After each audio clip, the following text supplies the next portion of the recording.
The courthouse smelled like old paper and broken promises. I sat on the wooden bench outside courtroom 3B, my fingers trembling as they traced the edges of the divorce papers for the 100th time.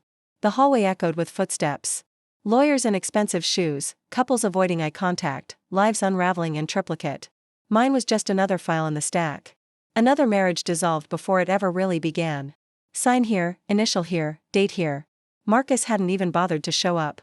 3 years of marriage, and he couldn't spare an hour to watch it officially end. His lawyer, a sharp-faced woman with a designer handbag, had handed me the papers with barely concealed impatience. "Mr. Chen is occupied with important business matters," she'd said, as if I didn't know exactly what that meant. As if I hadn't spent countless nights alone while he worked late with her. I pressed my palm against my stomach, still flat, still hiding the secret I'd discovered just 48 hours ago.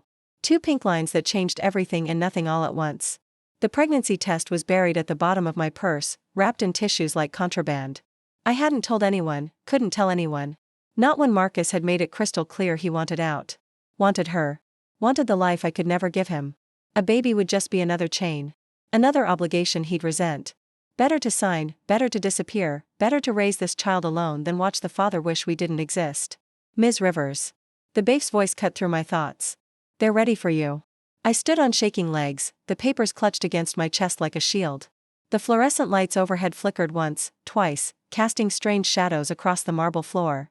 Somewhere down the hall, a door slammed. A man's voice, low and commanding, spoke in rapid Italian. I caught fragments. Traitor, pagera, traitor, payment. I didn't speak Italian, but I'd heard enough from the old woman who ran the cafe where I worked. Mrs. Antelli loved her Sopranos reruns and her whispered gossip about the families that supposedly ran the city's underbelly. The courtroom door opened.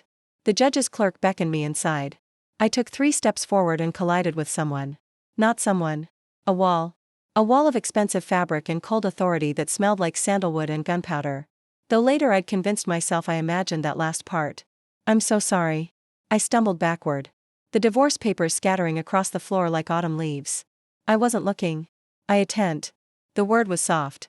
Dangerous. A warning wrapped in silk. I looked up and up and up into the darkest eyes I'd ever seen. Black coffee. Midnight. The moment before a storm breaks. He was beautiful in the way poisonous things are beautiful. Sharp cheekbones, olive skin, black hair swept back from a face that could have been carved from marble. His suit probably cost more than my yearly rent. Charcoal gray, perfectly tailored with a subtle sheen that screamed Italian craftsmanship. A silver watch caught the light at his wrist. Expensive, understated, deadly, but it was his stillness that terrified me most. He didn't move like other people. Didn't fidget or shift weight or do any of the 1,000 small movements that make someone human. He simply was like a predator deciding whether you're worth the hunt. 2 men flanked him, mountains in black suits with earpieces and the kind of alertness that comes from military training or worse.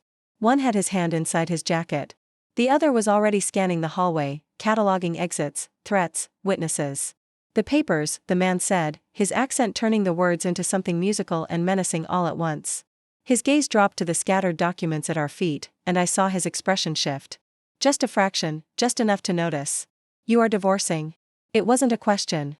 Yes. I dropped to my knees, desperately, gathering the papers, not wanting him to see, not wanting anyone to see the proof of my failure written in legal jargon and my husband's careless signature. "I'm sorry." I should have been watching where his hand appeared in my field of vision. Long fingers, a scar across the knuckles, a signate ring with a crest I didn't recognize. Let me, it was a command dressed as courtesy.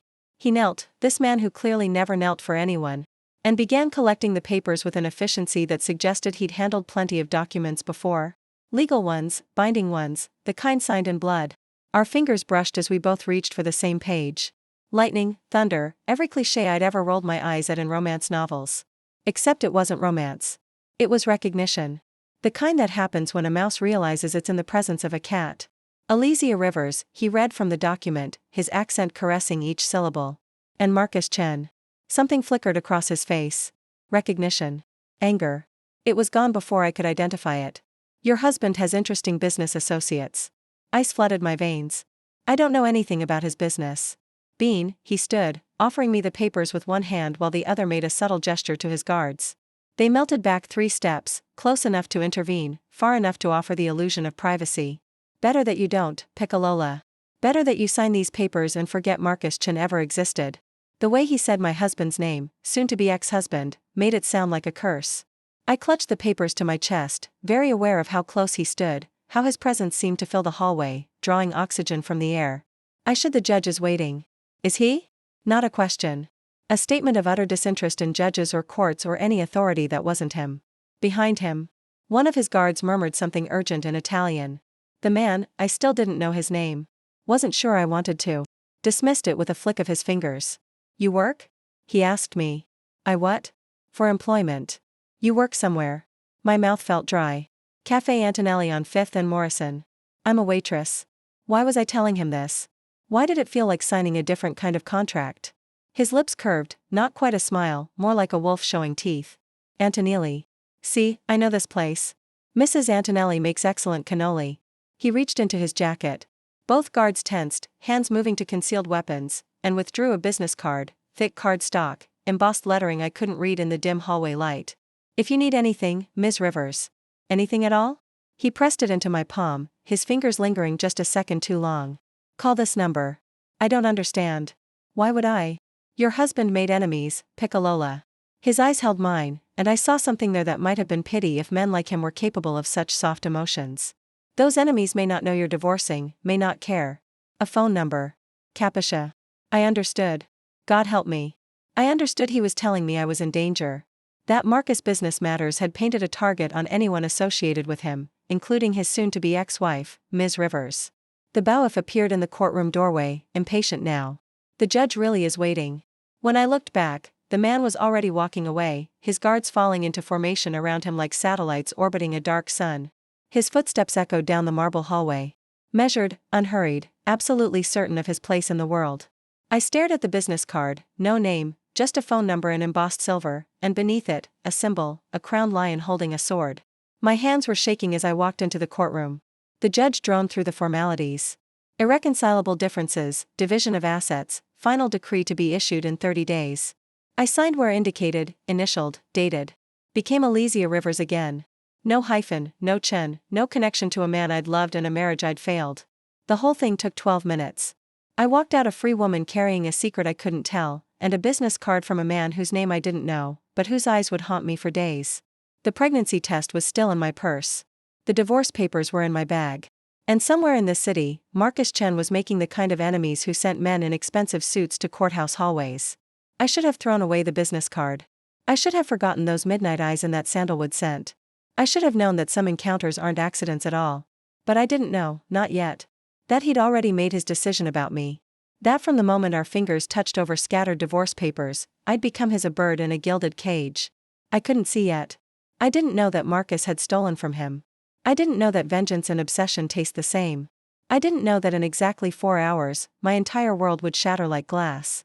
All I knew was that the courthouse steps felt too bright after the dim hallway, and the business card in my pocket burned like a brand against my skin. The cafe was unusually quiet for a Thursday afternoon. I tied my apron with mechanical precision, my mind still lingering on the courthouse on midnight eyes and whispered warnings. Mrs. Antelli was in the kitchen singing along to Dean Martin on her ancient radio. The smell of fresh espresso and baking biscotti wrapping around me like a familiar blanket. This place was my sanctuary. Small, worn at the edges, with mismatched chairs and photographs of Sicily covering every available wall space. The kind of neighborhood cafe that survived on loyalty rather than Yelp reviews, where regulars knew each other's orders. And Mrs. Antelli treated everyone like family. Bella. She emerged from the kitchen. Flour dusting her gray hair, concern creasing her weathered face. You look pale. The divorce. It is finished. Finished. The word tasted like ash. She crossed herself, muttering something in rapid Italian that probably damned Marcus to several circles of hell. Then she pulled me into a crushing hug that smelled like vanilla and mothballs. Good. He was no good for you, that one. Too much ambition, not enough heart. You deserve better to sorrow. If only she knew about the baby, about the secret growing inside me that made better feel impossible. I pulled away gently. I should start on the tables. Looks like the afternoon rush might actually happen today. Bah. For customers is not a rush. But she waved me toward the dining room anyway. Returning to her kitchen domain. I was refilling the sugar dispensers when the bell above the door chimed. 3 men entered, not customers. I knew that immediately, the way prey knows when predators enter the watering hole. They wore cheap suits that didn't quite fit right. Their eyes scanning the cafe with the kind of assessment that had nothing to do with menu options. The one in front, bulky with a scar bisecting his left eyebrow, smiled. It didn't reach his eyes. Allesia Chen. My maiden name was already on the divorce papers, but I hadn't legally changed it back yet. Hearing Chen felt like a noose tightening. Rivers, I corrected, setting down the sugar dispenser with a hand that wanted to shake. Can I help you? Your husband owes our employer money. Scarface moved closer, his companions fanning out to block the door in the kitchen entrance. Professional practiced a lot of money. Ex-husband as of 2 hours ago. I straightened my spine, channeling a courage I didn't feel. Whatever Marcus owes has nothing to do with me. See, that's where you're wrong, sweetheart. He leaned against the counter, invading my space with casual menace. In our business, family is family. Debts pass along bloodlines. And until that divorce is final, really final, not just signed, you're still a Chen. 30 days. The judge had said 30 days until the decree was final. How much? The words came out steadier than I felt. 300,000, he said it like someone ordering coffee. Plus interest. Plus the insult of him thinking he could steal from us and disappear with his little girlfriend. The room tilted. $300,000. I made maybe $25,000 a year, and that was with good tips. I don't have that kind of money. I work in a cafe. I live in a studio apartment. I drive a car that's held together with prayers and duct tape. Panic was rising now, constricting my throat. Please, I didn't know anything about this. I didn't. Boss, don't care what you knew. Scarface straightened and something in his posture shifted from threatening to dangerous. He cares about getting paid. So, here's what's going to happen. You're going to come with us, make a phone call to hubby, tell him if he wants to see you alive. He brings the money. Simple. Not simple. Not simple at all. Because Marcus wouldn't pay. I knew that with the same certainty I knew the sun would rise. He'd chosen his mistress over me, chosen money over honor, chosen himself over everything else. Why would he suddenly develop a conscience over my kidnapping? Chizzo. Mrs. Antelli's voice rang out from the kitchen doorway, and I'd never been so terrified to see someone I loved. She held a rolling pin like a weapon, her 4 feet 11 inches frame radiating absolute fury. You get out of my cafe. Out before I call the police. Mrs. Antelli, please. I started. Scarface pulled a gun just like that. Smooth practice, the black metal gleaming under the cafe's warm lights. Completely wrong in a place that smelled like cinnamon and coffee. Put down the pin, Nona. We don't want to hurt anyone. Just need to have a conversation with Mrs. Chen here. Time stretched. I could hear my heartbeat, the drip of the espresso machine. Dean Martin crowing about amore. Could feel the pregnancy test in my purse behind the counter. The business card in my apron pocket. If you need anything, Ms. Rivers. Anything at all. Okay. My voice sounded far away. Okay, I'll come with you. Just don't hurt her. Please. She's just an old woman who makes cannoli. This has nothing to do with her. Allesia, no. Mrs. Antonelli's eyes were wide, terrified. Domio, child, don't. It's fine. I untied my apron with shaking hands, the business card transferring to my jeans pocket. I'll talk to them. Clear up the misunderstanding. It'll be fine. It wouldn't be fine. We all knew it. Scarface gestured toward the door with his gun. Smart girl. Let's go. I walked past Mrs. Antelli, saw tears on her wrinkled cheeks. Wanted to hug her one last time, but knew they wouldn't let me. Call my sister, I whispered. Tell her I love her. The afternoon sunlight was too bright, too normal. People walked past on the sidewalk, a mother with a stroller, teenagers laughing, a businessman on his phone. None of them noticed the woman being herded into a black SUV with tinted windows. None of them saw the beginning of my nightmare. The interior smelled like cigarettes and something chemical I couldn't identify. They zip-tied my wrists, not tight enough to cut circulation, but secure enough to make escape impossible. One man drove. Scarface sat beside me. The third watched out the back window. Where are we going? My voice cracked. Warehouse. Neutral territory. Scarface was texting someone. His thumbs moving rapidly across the screen. Boss wants to handle this personally. Make an example. You know, can't have people thinking they can steal from the KOF organization. Klav Russian mob. Oh God. Marcus had stolen from the Russian mob. He won't pay, I said quietly. You should know that Marcus won't pay ransom for me. We're divorced. He doesn't care. Then you better hope you're worth something to somebody else. He pocketed his phone, studying me with cold assessment. Pretty girl like you, there's always a market. Arabs pay good money for American girls.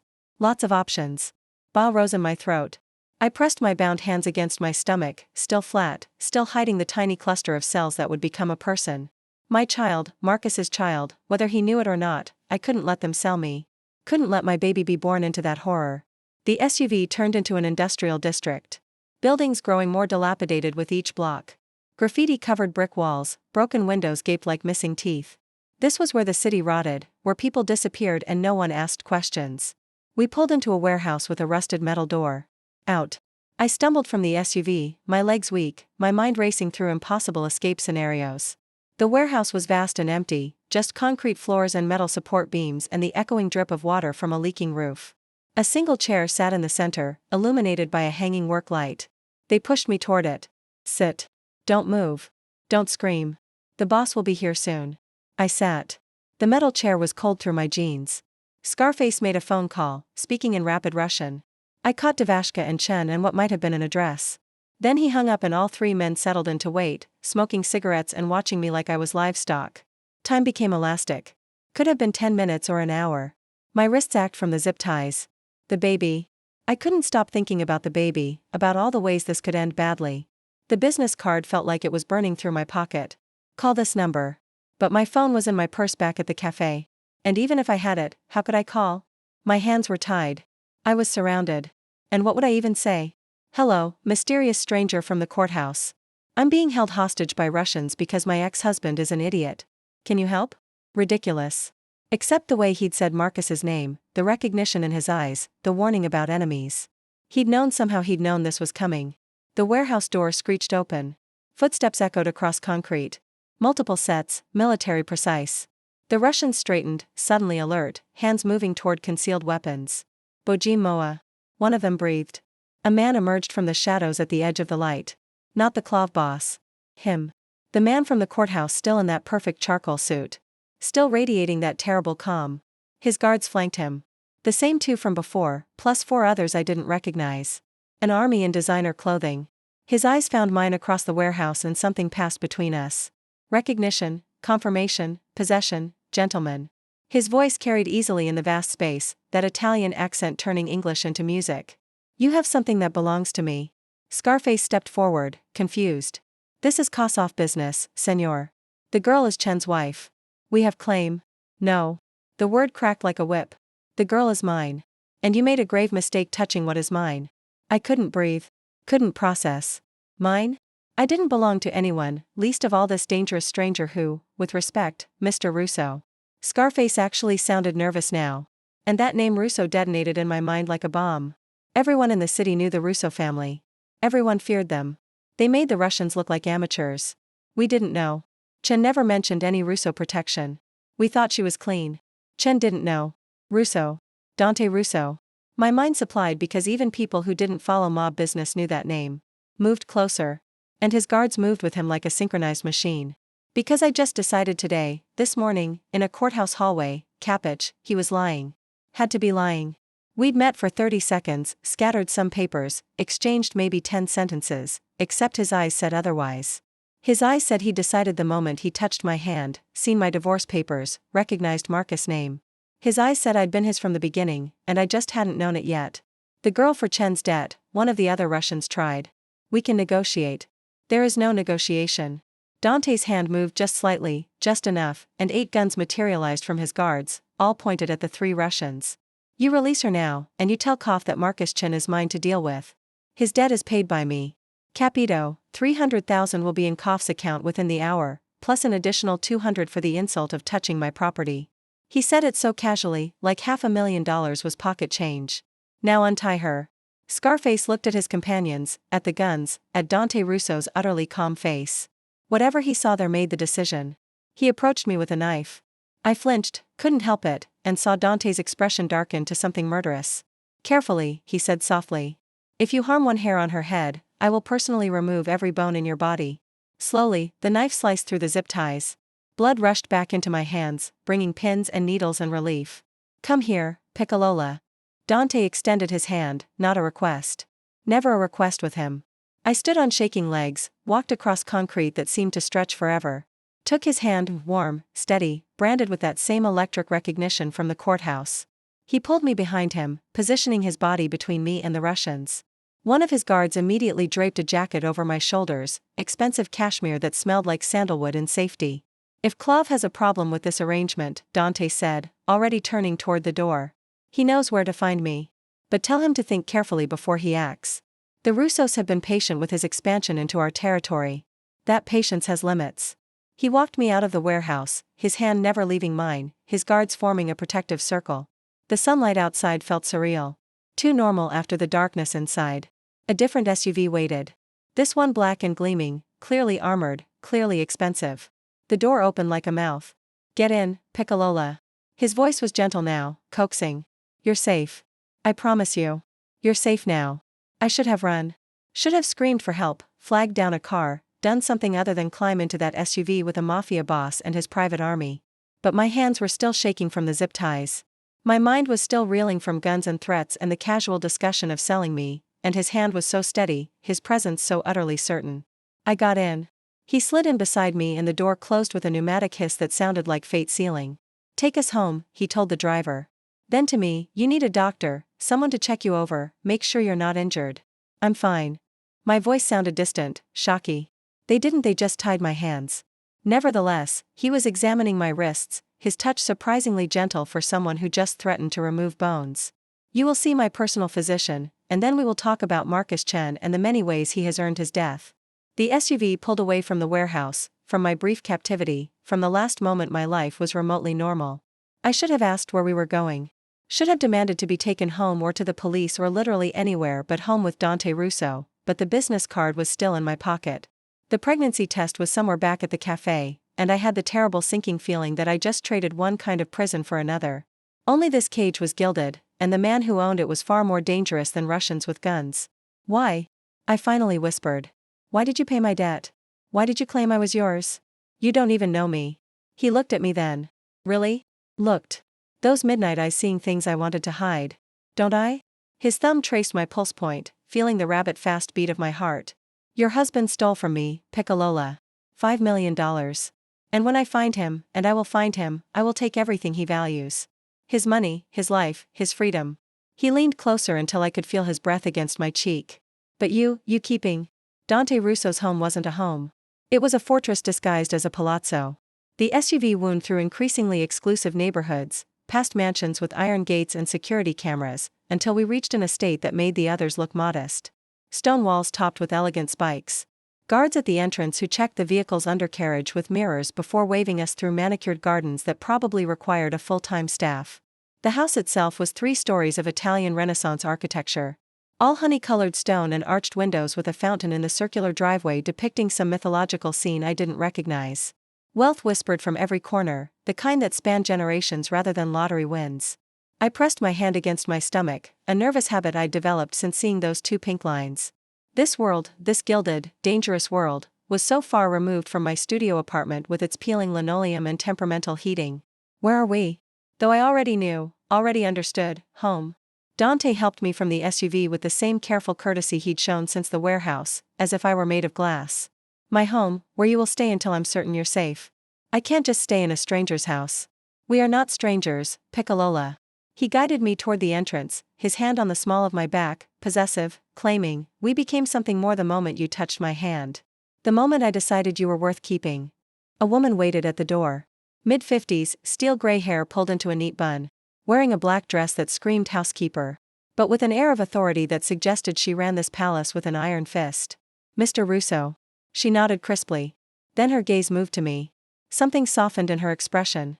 "And our guest, see Allesia, this is Signora Marta. She manages the household." He switched to rapid Italian and I caught fragments. "Camera medicalico protion room doctor protection." Marta responded in kind, her eyes never leaving me with what might have been sympathy or pity. Hard to tell which was worse. The interior was somehow more overwhelming than the exterior. Marble floors covered with Persian rugs. A sweeping staircase with wrought iron railings. Oil paintings and gilded frames. Actual art, not prints. Fresh flowers on tables that probably cost more than my monthly rent. This was power made tangible, legacy written in architecture and heirlooms. "The East Wing, I think," Dante was saying, away from business areas and postcards. "No one enters without my permission." "Of course, Senor." Marta gestured toward the staircase. "If you'll follow me, Signorina, I'll show you to your rooms." Rooms plural. I looked at Dante, suddenly desperate for some anchor in this surreal situation. "What about Marcus? If he finds out I'm here, he won't." Dante's voice carried absolute certainty. "And if he did, he would have to go through me, through my men, through walls that have stood for 150 years and survived 2 world wars."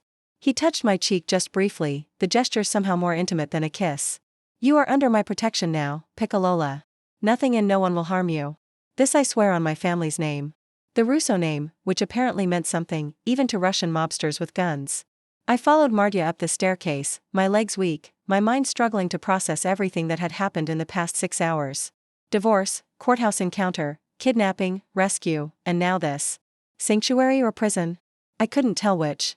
The East Wing was quieter, removed from whatever business Dante conducted in other parts of the house. Marta opened double doors to reveal a suite that belonged in a magazine spread. Four-poster bed with silk sheets, sitting area with a fireplace. French doors opening to a balcony overlooking gardens that stretched toward a distant treean. An ensuite bathroom with a clawfoot tub and shower that could fit 4 people. Mr. Russo asked that you make yourself comfortable. Marta said, her English accented but clear. There are clothes in the wardrobe, various sizes. We keep them for guests. Toiletries in the bathroom. If you need anything at all, use the phone. She pointed to an antique looking device on the bedside table. Press 1 for me, 2 for kitchen, 3 for Mr. Russo. Thank you. My voice came out small, lost. She paused in the doorway, studying me with those sharp eyes. He is not a gentleman or Mr. Russo, but he is honorable in his way. If he says you are protected, you are protected. Capiche? I nodded, not trusting my voice. When she left, I sank onto the bed so soft I nearly disappeared and finally let myself shake. Really shake. The kind of full-body tremors that come after adrenaline fades and reality sets in. I'd been kidnapped by Russian mobsters because Marcus had stolen money, not just from anyone, but from Dante Russo. $5 million. The number was so absurd it felt fictional. And Dante had paid my ransom, $500,000, just like that, plus whatever he'd owed the Russians. For me, a waitress he'd met once in a courthouse. You are mine. The words echoed in my head, terrifying and thrilling in equal measure. I pulled out my phone. They'd given me my purse back at some point, though I barely remembered. And saw 17 missed calls. Mrs. Antelli, my sister Emma. 2 unknown numbers that might have been Marcus or might have been more threats. I called Emma first. Allesia. She nearly screamed it. Oh my God, where are you? Mrs. Antelli called hysterical. Said men took you. Said she tried to stop them, but they had guns. Are you okay? Are you hurt? I'm calling the police right now. Slow down. I pressed my fingers to my temple, fighting back tears. I'm okay. I'm safe. I'm somewhere safe. Where? I'm coming to get you. No. 2sh softened my tone. No, you can't. It's complicated. Marcus. He got involved with dangerous people. Owed them money. They thought I could help them get it. That bastard. Emma's voice turned vicious. I never liked him. Never. And now he's putting you in danger. I'm going to kill him myself. The debt's been paid. Someone paid it for me. I'm staying with him until everything calms down. Not quite a lie. Not quite the truth. Him? Who? Allesia, you're not making sense. How could I explain Dante Russo to my sister, the kindergarten teacher who thought jaywalking was edgy, who'd never even gotten a speeding ticket? A family friend. The lie tasted wrong. Of the Antonellis, he has connections. He's making sure I'm safe while Marcus is dealt with. Dealt with how? I don't know. And I don't want to know. That at least was true. I need you to do something for me. Go to my apartment. In the bathroom, under the sink, there's something I need you to get. The pregnancy test. I couldn't leave it there for landlords or police or whoever might search my place. What is it? Just a personal item, please. And don't look at it. Just bring it to me. I'll text you an address where we can meet. A lie. I had no idea if Dante would let me leave, even to meet my sister. Alicia, you're scaring me. I'm scared, too, I whispered. But I'm safe. That's what matters. Just give me a few days to figure this out. Okay. We talked for a few more minutes before she reluctantly agreed. When I hung up, I felt more alone than ever. A soft knock interrupted my spiraling thoughts. Signorina, Marta's voice.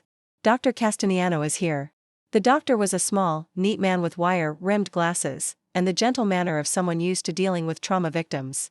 He examined me thoroughly, checking my wrists, my vitals, asking questions about pain or dizziness or nausea. That last one made me freeze. Nausea? He repeated, noticing my reaction. You have been experiencing this? I'm morning sickness. Probably just stress. I see. His expression remained professionally neutral. And when was your last menstrual period? My throat closed. 6 weeks ago, maybe 7. Would you like me to confirm pregnancy? With your permission, of course. I wanted to say no. Wanted to keep the secret a little longer in this strange liminal space where only I knew. But the doctor was already here, already trusted by Dante. And eventually, everyone would know anyway. Yes, I whispered. Please. The test was quick, clinical, the opposite of the panic-stricken home test I'd taken 2 days ago in my bathroom at 3 o'clock in the morning. Congratulations, Miss Rivers. Dr. Castellano smiled gently. You are indeed pregnant. Approximately 7 weeks based on your dates. I can schedule you for a proper ultrasound if you'd like. The world tilted. Hearing it confirmed by a medical professional made it real in a way the pink lines hadn't. I was going to have a baby. Marcus's baby, while hiding in a mafia boss's mansion because my ex-husband had stolen $5 million. Does Mr. Russo need to know? I asked quietly. The doctor paused, choosing his words carefully. My oath requires me to keep patient information confidential unless there is imminent danger. But Miss Rivers, Mr. Russo values honesty and he protects what he considers his. If you are carrying a child, he will want to ensure both of you receive the best care. It's not his baby. No, he packed away his equipment. But you are his guest under his protection. That makes the child his concern, whether biologically related or not. I strongly suggest you tell him yourself before he discovers it another way. After he left, I stood on the balcony, breathing in air that smelled like jasmine and money. The garden stretched endlessly, beautiful and imprisoning all at once. My hand found my stomach again. I don't know what I'm doing, I told the tiny cluster of cells. I don't know how to keep us safe, or what comes next, or if your father even deserves to know about you. The French doors opened behind me. I didn't have to turn to know it was him. Could feel his presence like a change in air pressure. The doctor says you are healthy. Dante joined me at the railing, maintaining a careful distance, but that you should rest. You have experienced significant trauma today. Every day with Marcus was trauma, I said without thinking. Today was just more obvious. He was quiet for a moment and I felt his gaze on my profile. Studying, calculating. Why did you marry him? The question surprised me. Love or what I thought was love. He was charming, ambitious, said he wanted to build a life together. I laughed bitterly. Turns out he just wanted someone to come home to while he built a life with someone else. Stupido. The word was soft but vicious. To have you and choose another. To have loyalty and choose betrayal. His hand covered mine on the railing. I do not make such mistakes, Piccolola. When I choose something, I keep it. There it was again. That possessive certainty that should terrify me, but instead felt like the only solid thing in a shifting world. You don't know me, I protested weakly. You don't know if I'm worth keeping. I know you signed divorce papers rather than cling to a man who did not deserve you, his thumb traced circles on my knuckles. I know you apologized for bumping into me when most people cannot meet my eyes. I know you tried to protect that old woman in the cafe, even knowing it was futile. I know you were brave and kind and utterly wasted on men who cannot see your value. My breath caught. That's not knowing me. That's observing me. See? He turned me to face him, his hands framing my face with unexpected gentleness. And I will observe everything about you, Piccolola. Learn every thought, every fear, every dream you have hidden away. I will know you better than you know yourself. And when I am done, you will understand why I chose to keep you. I'm not a possession. No. His eyes burned into mine. You are so much more than that. You are the rarest thing in my world. Something pure, something uncorrupted by the violence and greed that surrounds me. And I will do whatever necessary to keep you that way. Even if I want to leave, his jaw tightened. You do not want to leave. Not yet. You are frightened and overwhelmed. See, but you are also curious. Also drawn to me the same way I am drawn to you. His thumb brushed my lower lip. Deny it if you wish. Lie to yourself, but your body knows the truth and God help me. He was right. My heart raced when he touched me. My skin warmed under his gaze. Every instinct screamed danger. But beneath that was something darker. Something that wanted to lean into his strength. Let him shoulder the weight of protecting me. Something that whispered surrender. I should tell you something. I heard myself say about me. About my situation. Interest sharpened his expression. Tell me. The words caught in my throat. How did I tell a mafia boss, a man who just claimed ownership of me, that I was carrying another man's child? That the debt he'd paid, the woman he'd chosen to keep, came with complications he couldn't have anticipated. A phone rang, harsh and insistent. Dante pulled back, frustration flashing across his face. He checked the screen and something shifted in his expression. I must take this business that cannot wait. He touched my cheek one last time. Rest, Piccolola. We will talk more at dinner, and you will tell me whatever weighs so heavily on your mind. He left, and I sagged against the railing, heart pounding. Dinner. I had until dinner to figure out how to tell Dante Russo I was pregnant with my ex-husband's baby.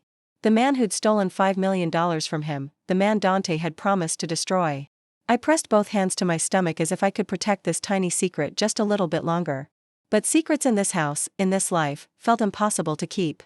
And when Dante discovered the truth, I had no idea if his protection would extend to a child fathered by his enemy, or if I just doomed us both. Dinner was served in a dining room that could seat 20, but held only 2. Marta had delivered a dress to my room an hour before. Deep emerald silk that fit perfectly, though I had no idea how they'd guessed my size. It draped elegantly, cinched at the waist, and made me look like someone who belonged in this world of crystal chandeliers and ancestral portraits. I didn't belong. The dress was just another beautiful lie. Dante was already seated when I entered, though he stood immediately. Old world manners from a man who'd threatened to remove someone's bones that afternoon. He changed into a black shirt, no tie. The top buttons undone to reveal a glimpse of olive skin and what looked like the edge of a tattoo. Bellissima. His eyes traveled over me with an intensity that made my skin flush. The dress suits you. It's beautiful. Thank you. I took the seat he held out, hyper-aware of his proximity as he pushed it in. Though I'm not sure why you have women's clothing in various sizes just lying around. A slight smile. My mother visits occasionally, my sister. Sometimes business associates bring wives or daughters who need accommodations. He returned to his seat, and sometimes I rescue women from warehouses and discover I am unprepared for their arrival. Marta appeared with the first course, some kind of soup that smelled divine. Then she vanished like smoke, leaving us alone in the vast room. This is too much, I said quietly. The room, the clothes, the doctor, paying my debt. I can't repay you. I work in a cafe. I'll never have that kind of money. I do not want your money, Piccolola. He tasted the soup, watching me over the spoon. Eat. You are too pale. Then what do you want? The question came out more forcefully than intended. You keep saying I'm yours, that you're keeping me, but you haven't explained why. What does that even mean? He set down his spoon with careful precision. It means you stay here under my protection until Marcus is found and dealt with. It means you do not work at that cafe where any enemy could find you. It means you accept my guards, my security, my attention. And in return, I ensure your safety. That sounds like a very one-sided arrangement. See? No apology in his voice.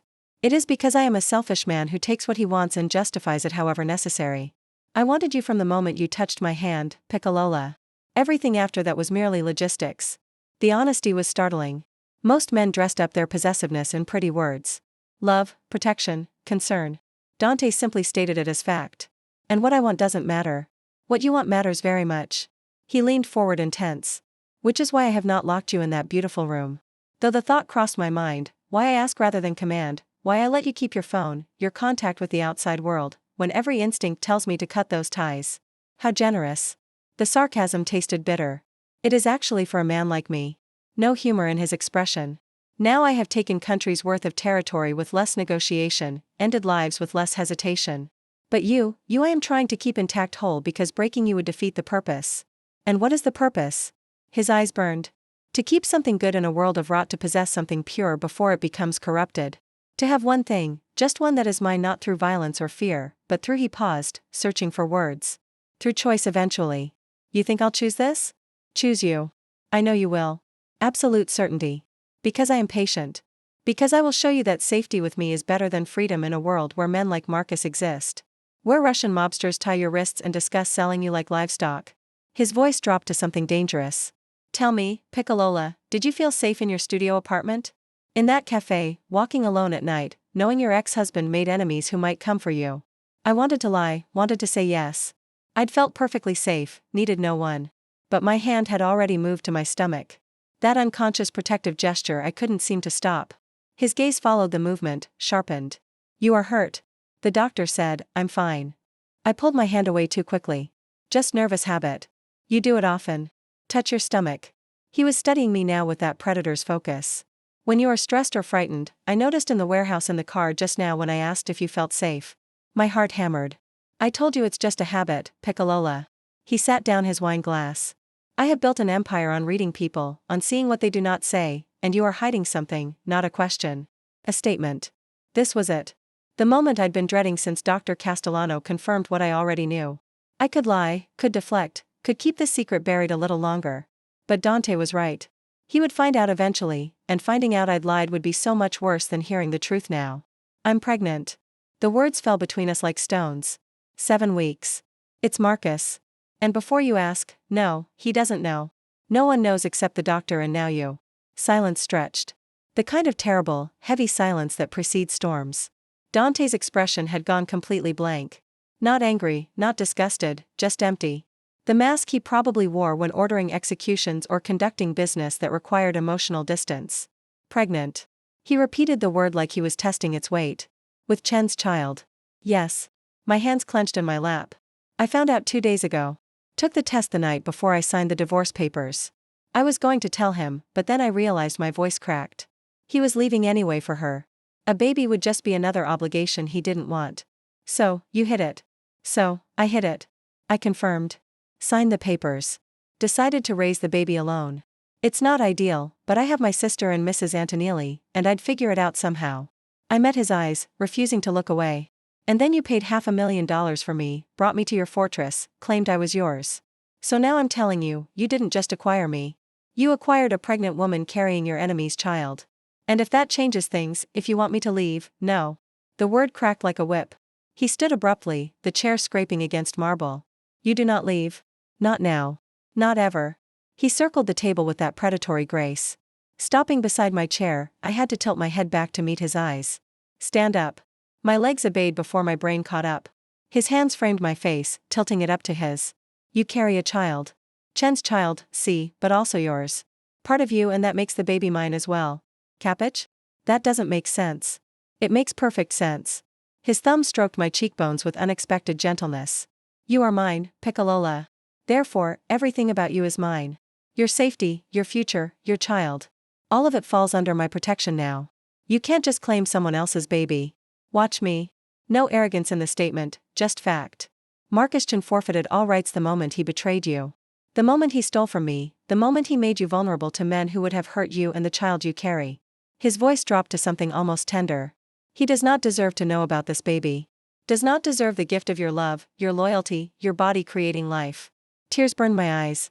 I'm terrified, I whispered. I don't know how to be a mother.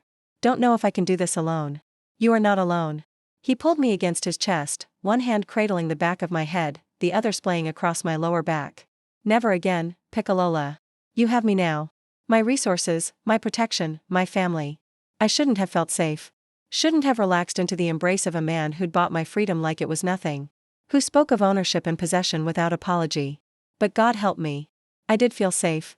For the first time since seeing those pink lines, since signing those divorce papers, since Marcus had chosen her over me, I felt like maybe, just maybe, everything would be okay. What about Marcus? I asked into his shirt. When you find him, he will pay for what he stole, what he did to you. But the baby? Dante pulled back enough to meet my eyes. The child is innocent, blameless, and will be raised as mine if you allow it. My breath caught yours. See, no hesitation. Let Chen rot in whatever hole I bury him in. Let him die never knowing he fathered a child. This baby will have my name, my protection, my legacy. Will grow up knowing a father who chose them rather than one who abandoned them. It was insane. Completely, utterly insane. And also the most romantic thing anyone had ever said to me. You don't have to do that, I managed. That's too much. I do what I want, Piccolola, and I want this. Want the family you will build with me, whether biology agrees or not. His hand moved to my stomach, covering where mine had been earlier. This child will be a Russo, mine in every way that matters. We barely know each other. Then we will learn. He guided me back to my chair, but instead of returning to his seat, he knelt beside me. Actually, knelt. This powerful man who probably hadn't knelt for anyone since he was a child. I am not a good man, Allesia. I have done terrible things, will do more terrible things before I die. But I swear to you, on my family's name, on my mother's grave, I will be good to you. To this child. You will want for nothing, fear nothing, and anyone who threatens you will learn why the Russo name carries weight in the city. I believed him. That was the terrifying part. I absolutely believed every word. I need time, I said quietly. To process all of this, the pregnancy, Marcus, you, everything. It's too much too fast. You have time. He stood, pressed a kiss to my forehead that felt like a brand. All the time you need, but you take it here under my roof where I can keep you safe. We finished dinner in strange silence. Not uncomfortable, but charged with everything unsaid. He asked about the baby, about how I was feeling, if I'd experienced morning sickness or fatigue, practical questions that felt surreal coming from a Mafia boss. After dinner, he walked me back to my room, his hand on the small of my back the entire way. Sleep well, Piccola. He paused at my door. If you need anything, anything at all, use the phone. I will come. Even at 3 o'clock in the morning, especially at 3 o'clock in the morning, a slight smile. Those are the hours when fear speaks loudest. When you most need to know you are not alone. He left before I could respond, disappearing down the hallway with that silent predatory grace. I closed the door and leaned against it. My emotions a tangled mess. This morning, I'd been Allesia Chen, soon-to-be divorced waitress with a secret pregnancy and no prospects. Tonight, I was Allesia Rivers, protected by one of the most dangerous men in the city, carrying a child he'd claimed as his own, despite no biological connection. My phone buzzed. Emma, got the thing from your apartment. Meet tomorrow. Coffee shop on 5th. I stared at the text. The thing was the pregnancy test. Evidence of my secret now in my sister's possession. Should I tell her about Dante? About where I was really staying? Another text. Also, Marcus called me looking for you. Sounded desperate. Said to tell you he's sorry. Needs to talk. I told him to go to hell. Was that okay? Marcus was looking for me.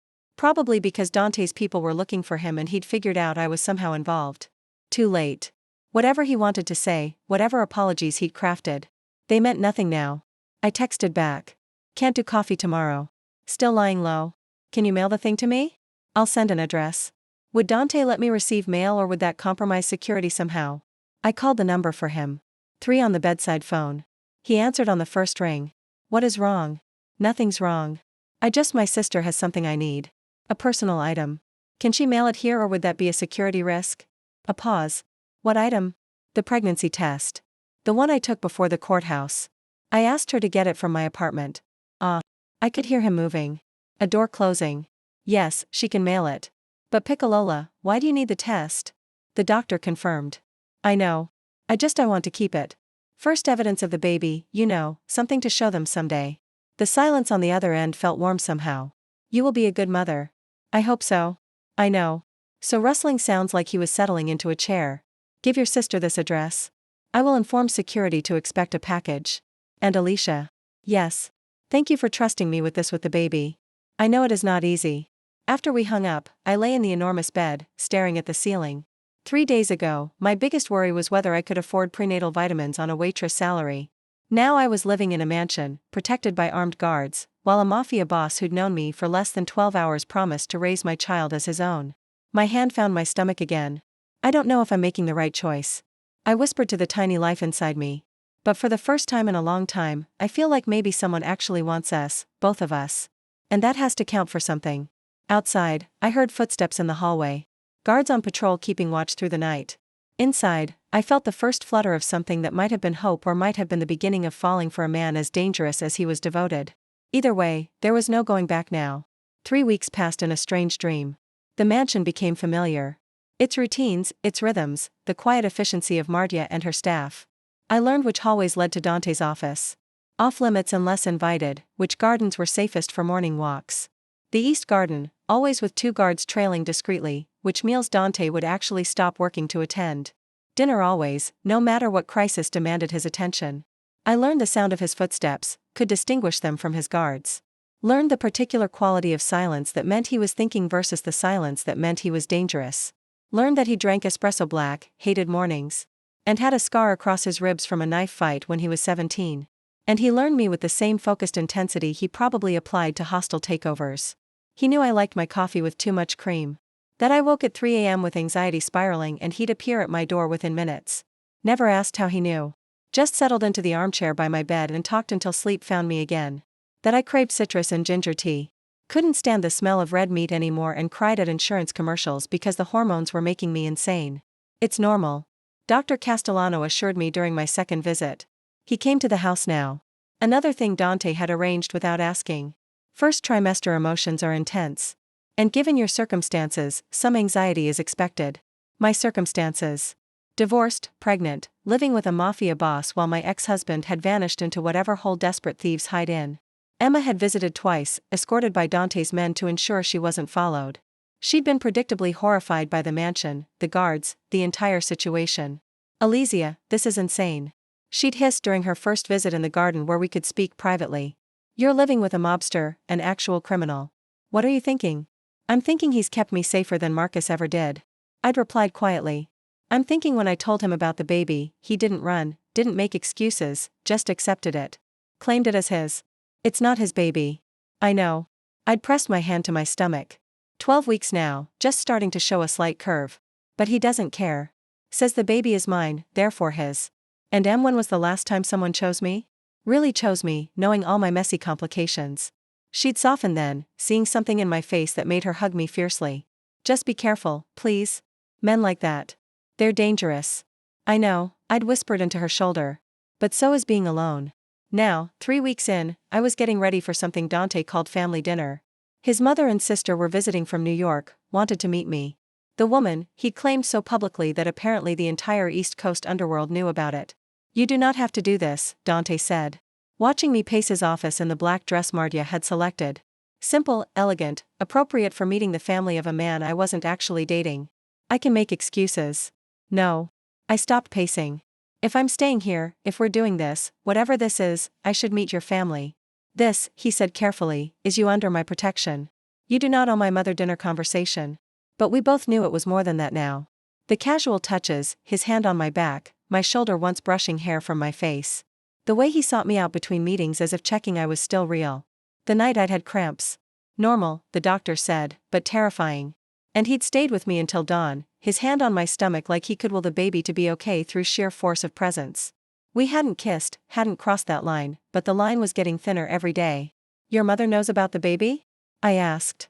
See? He stood from his desk, crossing to where I'd stopped by the window. I do not keep secrets from my family. She knows you are pregnant with another man's child. Knows I have claimed you both anyway. And she's okay with that. A slight smile.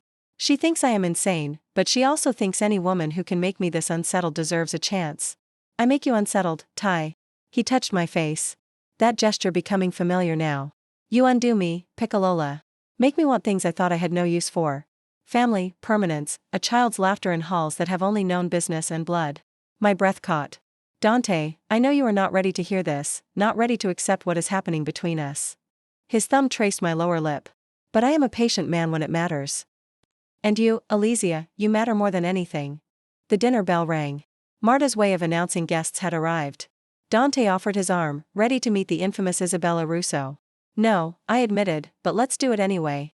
Isabella Russo was 70, silver-haired and absolutely terrifying. She swept into the dining room like a queen inspecting her domain, sharp eyes taking in everything. The table settings, the flowers, me standing beside her son with his hand possessively on my lower back. Mama. Dante kissed both her cheeks, genuine warmth in his voice. You look well. I look old. She swatted him affectionately, then turned those dark eyes so like her son's on me. And you are the girl who has my son acting like a lovesick fool.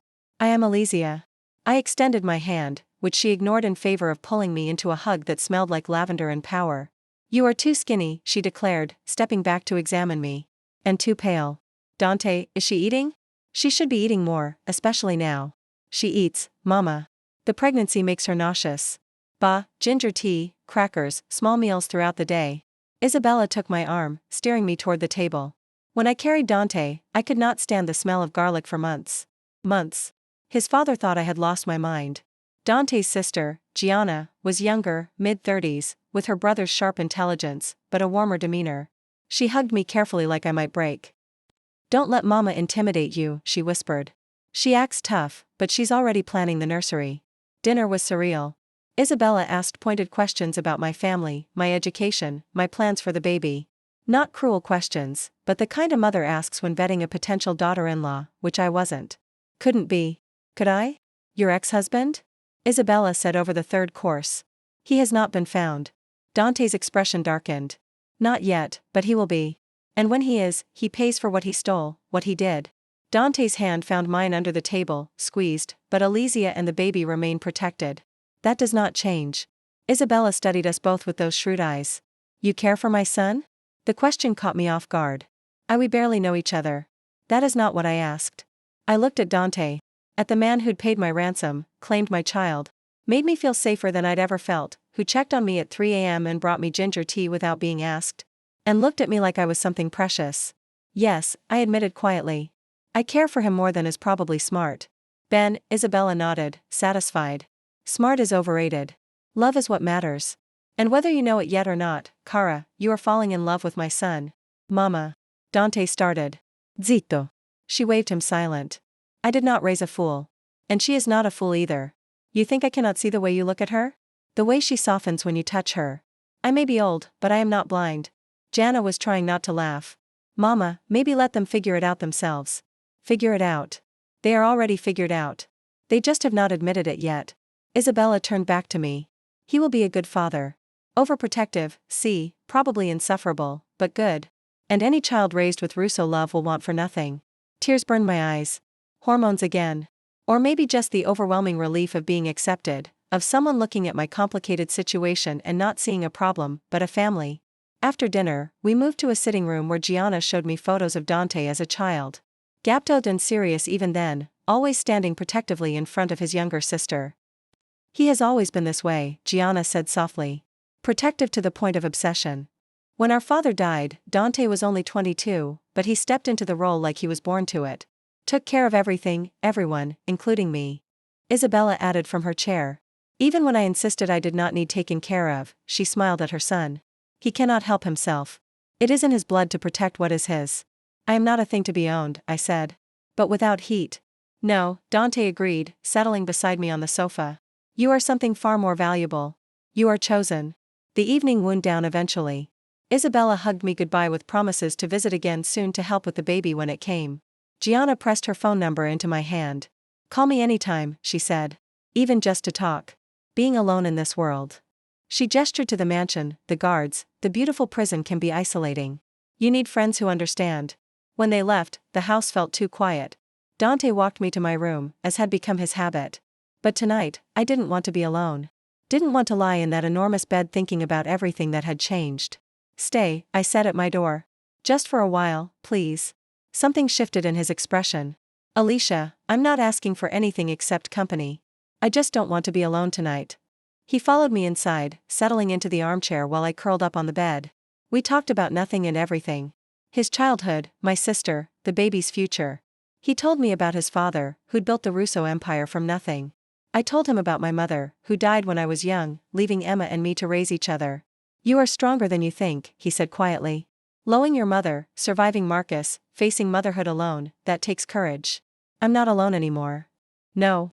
He moved to the bed, sitting on the edge. You are not. You will never be alone again, Piccolola. I swear it. The words hung between us, heavy with promise. I reached for his hand, threading our fingers together. Your mother thinks I'm falling in love with you. My mother is very wise and presumptuous. But I couldn't deny it. Couldn't pretend I hadn't been falling for weeks now. Slowly, inevitably, like water finding its level. This is crazy.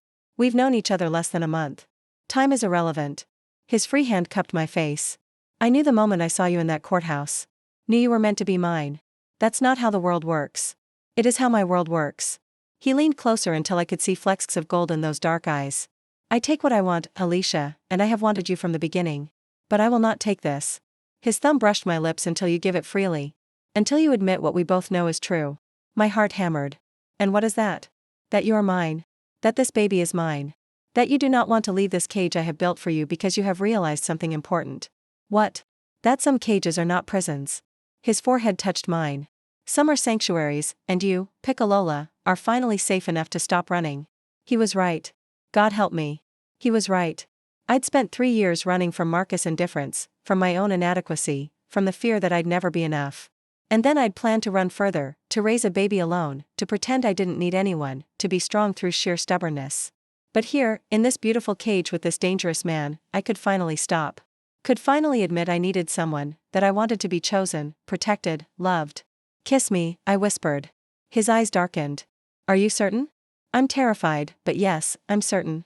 The kiss was nothing like I expected. Gentle at first, reverent almost, like I was something. Lips moved against mine with practiced skill, coaxing. Rather than demanding, giving me every opportunity to pull away. I didn't pull away. I leaned in, my hands fisting in his shirt, and kissed him back with all the fear and hope and desperate longing I'd been holding inside. He groaned, deepening the kiss, one hand cradling my head while the other split across my lower back, drawing me closer. Careful of the baby, always so careful. When we finally broke apart, both breathing hard, his eyes burned with possession and something softer. Ti amo, he whispered against my lips. From the moment I saw you, Piccolola, I love you. That's impossible. Nothing is impossible when you want it badly enough. He kissed my forehead, my cheeks, my nose, and I want you. This child, the family we will build, everything. I'm still scared, I admitted. Ben, fear keeps you smart. He pulled me against his chest and I could hear his heartbeat. Steady, strong, alive. But fear with me is different than fear alone. Here you can be afraid and still be safe. Can be vulnerable and still be protected. Capiche? I understood. Finally, I understood. This wasn't about possession or control or the darker things people whispered about men like Dante Russo. This was about a man who'd looked at a broken woman in a courthouse hallway and decided she was worth keeping, worth fighting for, worth loving, complications and all. What about Marcus? I asked. When you find him, he will face justice. My justice. Dante's voice hardened. But you do not need to know the details. Do not need to carry that weight. Will you kill him? A pause. Would it bother you if I did? I thought about Marcus, about 3 years of being invisible, unwanted. Second choice, about the baby growing inside me that he'd never know existed. No, I said honestly. He stopped being my concern the moment he chose someone else. Good, Dante kissed my hair. Because he signed his death warrant the moment he put you in danger. Made you vulnerable, and I do not forgive such things. We stayed like that for hours, talking, kissing, planning a future that seemed impossible but felt inevitable. He told me about the nursery being prepared, the best schools in the city, the trust fund he'd already established for the baby. I told him about my fears, that I'd be a terrible mother, that the baby would somehow sense it wasn't really his, that this happiness was too fragile to last. Nothing is certain in this life, Piccolola, he said as dawn crept through the windows. But I can promise you this. I will protect you, provide for you, love you and this child with everything I have, and anyone who threatens that will learn why the Russo name is feared. 2 months later, Marcus Chen's body was found in the river. The news reported it as a mob hit. Debts unpaid, loyalty betrayed. The usual narrative when criminals turned on each other. The investigation would go nowhere because investigations involving the Russo family always went nowhere. I felt nothing. When I heard no grief, no satisfaction, just a distant sense of closure. The man who'd fathered my child was gone. And the man who'd chosen to raise my child sat beside me on the couch, his hand on my visible baby bump, talking softly to someone he'd never biologically created, but already loved completely. Your mama is scared, he told my stomach. Worried about labor, about whether she will be good enough, stupid of fears, because she is already the best mother. Do you know how I know? How? I asked, smiling despite myself. Because she chose to keep you. Even when it would have been easier to end things, even when she had no support, no resources, no future secured, she chose you. And that, Piccolo, is the purest form of love. The baby kicked. First time I'd felt it clearly, and Dante's face transformed into something like wonder. Dome, did you feel that? Yes. I placed my hand over his. That's your baby, Dante. Saying hello to their father. He kissed me then, soft and deep and full of promise. Our baby, he corrected. Ours now and always. 6 months after that courthouse encounter, I stood in a nursery painted soft yellow, watching Dante rock our daughter to sleep. Sophia Isabella Russo had arrived 3 weeks early, screaming her displeasure at the world with impressive lung power. She had Marcus' dark hair and my green eyes. But when she looked at Dante, she smiled. A toothless, milk-drunk smile that made this dangerous man melt completely. She has you wrapped around her tiny finger. I teased from the doorway. See? No shame. In his voice, and I am perfectly content with this arrangement. He transferred her carefully to the crib, tucking the blanket around her with practiced ease. Sleep, Prince. Your mama and I will be right outside. In the hallway. He pulled me into his arms and I relaxed into his familiar strength. Are you happy? He asked quietly. I thought about the question, about everything I'd lost and everything I'd gained, about the life I'd planned versus the life I was living. I'm terrified, I admitted. Of motherhood, of this world you live in, of something happening to you or Sophia, or this fragile happiness we've built. That is not an answer, Piccolola. But yes, I looked up at him. This man who'd claimed me in a warehouse, protected me in his fortress, loved me despite every logical reason not to. I'm happy. Improbably, impossibly happy. Ben, he kissed my forehead. Because you are mine, Allesia Russo. You and Sophia both. And I protect what is mine with everything I am. Russo. I'd taken his name last month. A quiet courthouse ceremony. Nothing like my first wedding. Just Dante, me, Emma, Isabella, and Gianna. A judge who didn't ask questions and didn't care about the timeline. Allesia Russo. The name of a woman who'd learned that sometimes safety looks like danger. That protection can feel like possession.